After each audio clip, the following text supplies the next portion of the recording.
When was the last time you said thank you to your client? When was the last time you wrote them a handwritten letter? Hell, even shot them an email.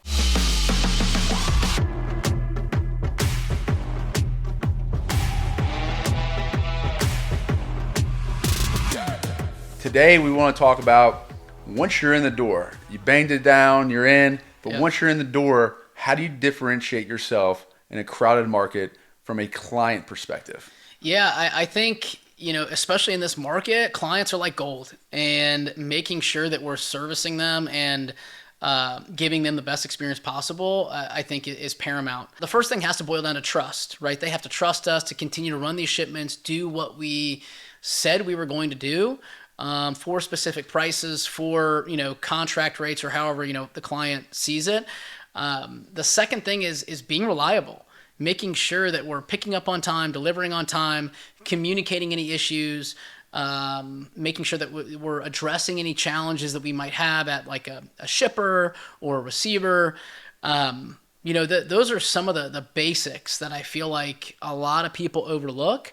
Another thing is simply having some gratitude for the client, right? This is a person that we're doing business with today.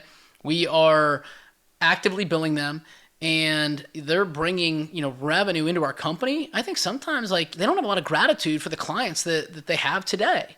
So I think those are a couple of them, kind of a top three. I love that you bring up the gratitude piece. Yeah. Because we talk about how difficult it is to close business Right. in such a soft market. Yeah. And so they're getting hounded by all these other, competitors. Mm-hmm. So in an industry that it's very transactional. What we do is transactional. Yes. In an industry that's so transactional, having gratitude and doing the things you just mentioned, it starts with trust. Yep.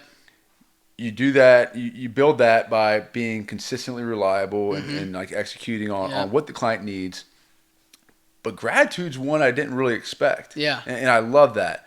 What are some things from, maybe a story that we have, gone above and beyond to express our gratitude for a client? Yeah. So I think, it's something that, even if the people listening today, were to ask themselves this question in the mirror, like, when was the last time you said thank you to your client? When was the last time you wrote them a handwritten letter? Hell, even shot them an email saying, hey, man, I really appreciate the business. To me, that's like business 101, right? Hey, thanking the client for their business, right? Yeah. It needs to be some sort of automation in our system that, after the client's first load or something. But I think, handwritten cards are huge. Hell, call, text, email, letting them know that you really value that partnership. And, sometimes I think we do, and our business is so transactional by nature, because you can come in and get stuff done and take care of challenges or issues or pickups and deliveries. So you get caught up in it. Oh, my God, all the time. And I think even taking those moments out to even send them a $5 gift card, or hell, a $10 gift card to Starbucks. Hey, enjoy this midday coffee on me, or whatever it looks like. Those are some of the things from a gratitude perspective that I think that brokers can do and companies can do to show the clients a little love. One thing I wanted to share just from a culture perspective that you started 2-3 years ago is Appreciation Friday. It stems back to the gratitude. Yeah. But every Friday, and I'll tell this story if you don't mind, but every Friday, Brian walks around to every desk and passes out letters with our heading on it, personalized envelope. And it's called Appreciation Friday, where they have to write to either a loved one. It can be personal or professional. Every Friday, and we mail that out, just showing that gratitude. Yeah. So it doesn't surprise me that you practice the same gratitude in the professional world. Well, I can't take full credit for it. My college baseball coach, John Cohen, he had the idea, and hell, we were college kids. Writing them to mom, dad, sister, brother, cousin, whoever. Love that. And he moved on to Mississippi State, and he's now the athletic director at Auburn. But that's, to me, that's something that I hung on to, and I think that's something that is really cool, just from, when you send, and this, I think you've sent it to a handful of other people, but when you send that letter to somebody who's not expecting it and getting that, message or that text, like, hey, I got your message, or I got your letter in the mail. It's the best. Oh my God. Yeah. Like, thank you so much for thinking about me. Thank you so much for, you know, saying thank you. And I think we even live in a world today where people don't get appreciated. And I think people are looking for, not looking for, but I think wanting that little pat on the back more now more than ever. It's equally satisfying getting that response when you send that. But Yeah.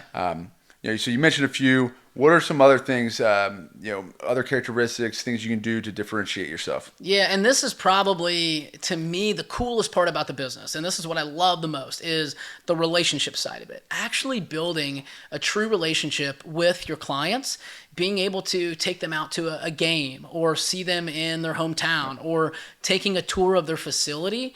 To me, maybe I'm a nerd, but I love that shit. I mean, to me, that's where you're building a real relationship, and to me, it's like not only relationship, but it's a friendship. Now, those clients, like when we look at it from a business perspective, they're not going anywhere. You know, even if you screw up or you have 3 or 4 late deliveries in a row, they might put you on the shelf for a little bit, but you're not getting kicked out of their network. So I love the relationships. Here's the thing. You and I are the same on this. Yeah. And we talk about it constantly to our team, but relationships are what make this industry. Yeah. I think a lot of people in different industries would say it's all about relationships as well, but like in logistics, it's all relationships. Carrier side, shipper side, doesn't really matter. It's relationships. But if you all didn't know this and you're listening, if you have contacts that you have or don't have relationships with at a shipper, they may not always stay at that shipper. Right. So if they leave and go to another shipper and you don't have a relationship in place, Right. you're not closing that business. If you have a relationship in place and they'll text you and say, hey, Brian, I'm at ABC company. Yeah. I'm heading over to XYZ company. I would love to get you on board and work with you again once I get there. Right. You have a new client. Right. So keep that in mind. Relationships are important. That's one example on how that can benefit you by building them. Yeah. Relationships are everything, man. I love it. I think a couple other pieces to the client retention side, how to differentiate yourself and what to do. I think the execution piece and the ability to deliver day after day, right? It can be monotonous at times. Yes, that is our industry. And we are technically we are service providers. We are providing a service for the shipper. And the more that we can be a reliable partner and execute on what the client needs, the more that we're going to be in that carrier network, the more we're going to build a healthier relationship with those clients. So differentiate yourself. It's not, it's not anything that's like sexy or fancy or anything like that, but doing those things on a daily basis at the highest level will ensure long-term success. If I recall, you won for a large produce company. Yeah. You won Carrier of the Year. Yeah, yeah. Is that accurate? Yeah, kind of, yeah. Did you fly solo out there? Yeah, I was... Can you tell a story, please? Yeah. So I went... I did. We won a Carrier of the Year for, exceptional service. It was us and one other, local California carrier. But yeah, that was the cool part, is going out there and seeing the customer. And they put on an event, once every couple of years or so.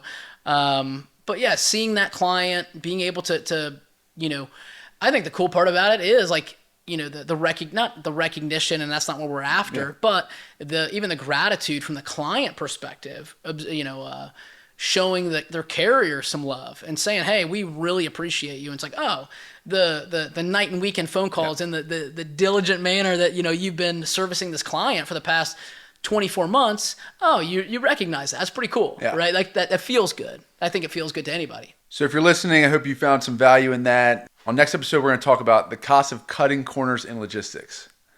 I would say we've kind of cut the corner or just turned a blind eye to some of our performance because we didn't really have strong goals and we didn't really hold people accountable. Yeah. So what's the long-term impact of that?